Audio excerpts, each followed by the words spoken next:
À 8h18, deuxième partie de ces matins d'été consacrée à l'importation, ou plutôt à la mécanique de résonance, comme l'appelait Marc Ecker tout à l'heure, du conflit israélo-palestinien en France, suite aux manifestations partout en France donc ce week-end. Pour en parler, nous sommes avec Alain Grèche, directeur adjoint du Monde diplomatique, auteur entre autres de « De quoi la Palestine est-elle le nom ?» Bonjour. Bonjour. Et Jonathan Arfi, vice-président du CRIF, bonjour. Bonjour. Alors pour commencer messieurs, peut-être un mot sur ce que disait tout à l'heure Marc Ecker, et d'abord sur cette notion même d'importation ou de contagion dont on entend parler tout ce matin dans les médias. Alain Grèche.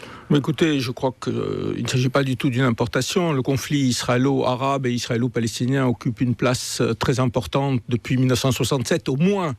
Il a mobilisé à différentes occasions dans les guerres israélo-arabes, au moment de l'invasion israélienne du Liban, du siège de Beyrouth, au moment de la première, de la seconde intifada. Il y a donc des raisons tout à fait logiques pour qu'il soit et que s'exprime en France sous une forme ou sous une autre une solidarité internationale. Je dirais personne ne peut le regretter. Je veux dire, la France a toujours été un pays de solidarité internationale, du Vietnam à l'Afrique du Sud. Jonathan Arfi, sur cette notion d'importation, vous la réfutez vous aussi ? Non, je considère qu'il est parfaitement légitime que dans le débat public en France, les uns et les autres puissent prendre position dans un débat d'idées assez serein, assez apaisé, les uns pour les Palestiniens, les autres pour les Israéliens. Dans un débat d'idées, j'ai envie de dire, qui fait la tradition de la France. On a connu en France des débats publics sur un certain nombre de conflits internationaux qui permettent d'alimenter la réflexion. En revanche, ce que nous avons constaté depuis 10 jours en France, ça n'est pas du débat d'idées simple entre des pro-palestiniens authentiques et des pro-israéliens authentiques. Ce que nous avons constaté, c'est un passage à l'acte antisémite, un détournement des manifestations pro-palestiniennes au profit d'actes antisémites et d'attaques de synagogues. Un simple mot par rapport à l'état des lieux. Nous avons eu, en l'espace de 2 week-ends, le week-end dernier et ce week-end, 8 synagogues qui ont été attaqués. Je ne dis même pas par des manifestants pro-palestiniens, parce que ce n'est pas de ça dont il s'agit. Ce sont des gens qui se revendiquent de la cause palestinienne, mais qui, au fond, n'ont été à ce moment-là, pendant ces attaques de synagogues, que des casseurs de juifs. Ils sont venus chercher à commettre des attaques contre des lieux de culte, y compris des lieux de culte avec des personnes à l'intérieur. Alain Grèche. Oui, c'est évident que toutes les attaques contre des lieux de culte ou contre des magasins cachers sont totalement inacceptables. Mais il faut reconnaître qu'il y a un problème qui est lié à la manière dont Israël est identifié à la communauté juive. Et là-dessus, je ne suis pas sûr qu'il n'y a pas une responsabilité, notamment du CRIF, dans ça. Quand le CRIF a dans ses membres une association pour le bien-être du soldat israélien et qu'elle fait des meetings à Paris pour ça, ça pose un problème. Quand la synagogue de la Victoire invite des représentants de l'armée israélienne à faire des conférences, ça identifie. Et quand l'armée israélienne recrute en France des Français, juifs ou non juifs d'ailleurs, pour soit des stages dans ses rangs, ça pose un problème d'identification. Celui qui identifie juifs et israéliens, celui qui fait des attaques antisémites, encore une fois, il est condamnable. Et il y a des groupes connus autour de Alain Soral, etc., qui utilisent l'antisionisme pour être antisémites. Mais l'essentiel des manifestations qu'il y a ne sont pas des manifestations antisémites. Il n'y a eu dans les grandes manifestations aucun mot d'ordre antisémite. Et c'est des manifestations de solidarité avec un peuple que les gens considèrent comme un peuple vivant sous occupation. Jonathan Arfi, peut-être, sur la responsabilité éventuellement du CRIF, sur l'assimilation entre juifs et Israël. C'est un discours classique. Vous savez, 85% des juifs de France ont de la famille directe, proche en Israël. Qu'il y ait l'expression d'une solidarité, cela paraît naturel. Et il me semble que la France honore d'accueillir en son sein un débat riche avec des gens qui peuvent nourrir des proximités avec des gens au Proche et au Moyen-Orient. Doit-on pour cela considérer que le débat est biaisé et qu'il faudrait du coup justifier que certains s'attaquent à des juifs parce qu'il y aurait une proximité avec Israël ? Il y a pour moi je dirais une causalité dangereuse, si ce n'est perverse, à vouloir stigmatiser le lien des Juifs de France à Israël dans la lutte contre l'antisémitisme. Alors, ce qui est certain, en tout cas, c'est que dans les manifestements qui ont débordé, il faut rappeler une fois de plus que la grande majorité des manifestations en France ce week-end notamment s'est déroulée de manière pacifique, qu'il n'y a pas eu d'affrontement, exception faite donc de Paris et Sarcelles. On constate dans les deux camps une certaine frange plus radicale, plus visible, notamment que ce soit du côté pro-palestinien avec, vous l'évoquiez Alain Grèche, des sympathisants de Dieudonné, de Soral, ou que ce soit côté pro-israélien avec, on l'a vu à Sarcelles encore ce week-end, des éléments de la Ligue de défense juive qui étaient de l'autre côté, qui avait d'ailleurs appelé à manifester en même temps que les pro-palestiniens. Donc est-ce qu'on assiste de part et d'autre à une frange de radicalisation du mouvement qui déborde les manifestations plus pacifiques? Oui, il y a des débordements, il faut les combattre et il y a une répression pour ça.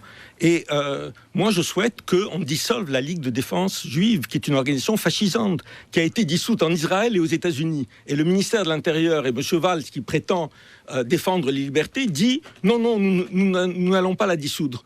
Prenons des mesures, comme on prend des mesures contre les antisémites, et à mon avis, il faut les prendre, prenons des mesures et dissolvons, et que le CRIF demande la dissolution de la Ligue de défense juive. Mais alors, quelles mesures du côté pro-palestinien pour ne pas se laisser contaminer par des franges plus extrémistes et par des gens qui ont des positions clairement antisémites, Alain Grèche?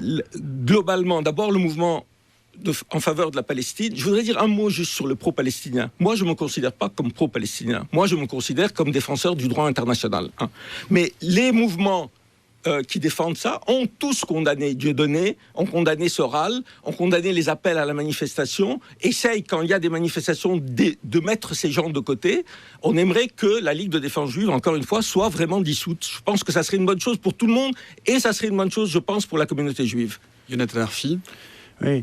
Sur la question de la Ligue de défense juive, des groupuscules réels ou supposés qu'il y a dans la communauté, je ne suis pas là pour... La présence de la Ligue de défense juive était attestée à Sarcelles hier. Enfin, il y avait une trentaine de Ce que je veux dire là-dessus, c'est que je ne partage pas l'idéologie de la Ligue de défense juive, loin de là.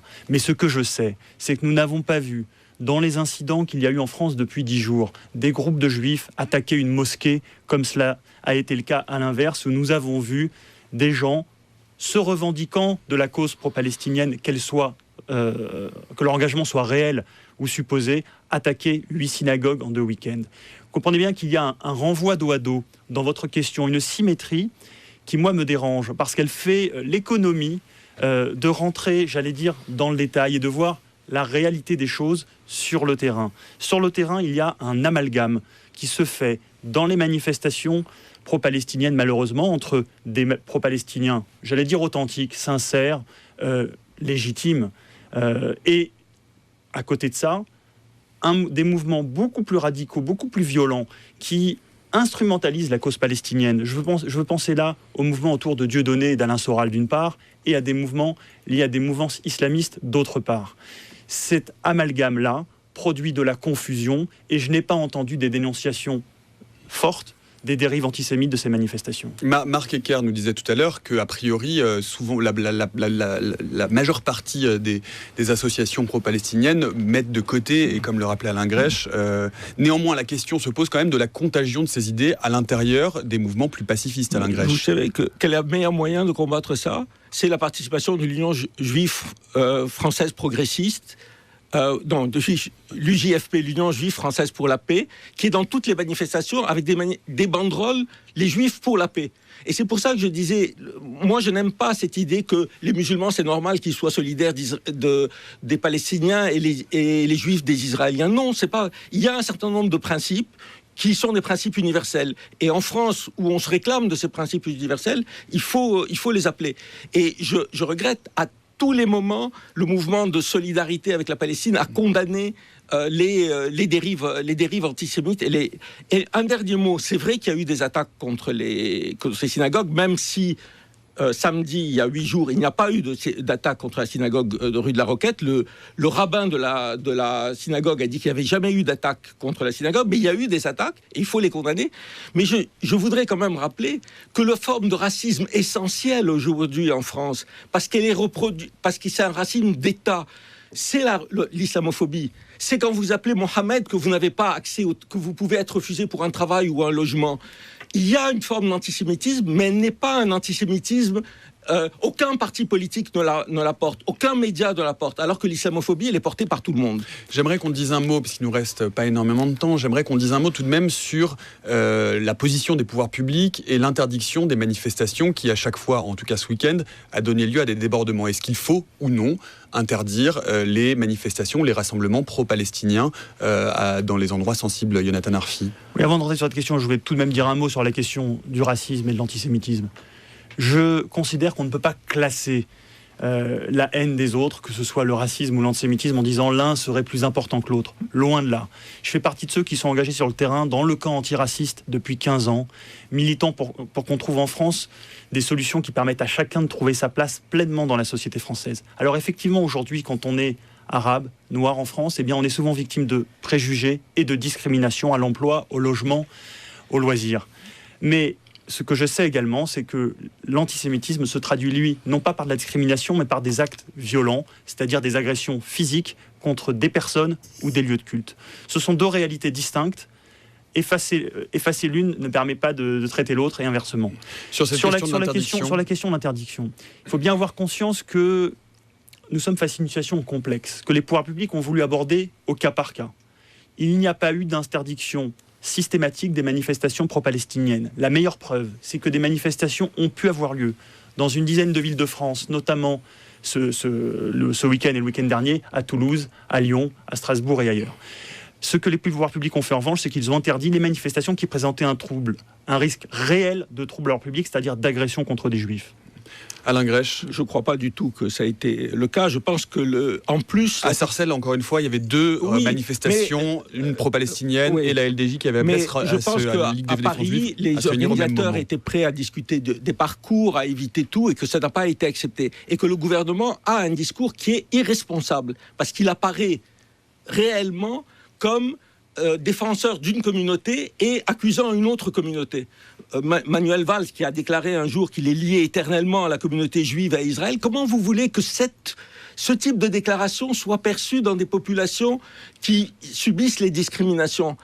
Il n'y a pas de hiérarchie du racisme. S'il y a, dans les années 30, la forme essentielle du racisme, c'était l'antisémitisme. Aujourd'hui, en Europe, la forme essentielle du racisme, c'est l'islamophobie. Ça n'empêche pas que les autres racismes sont tout à fait condamnables aussi.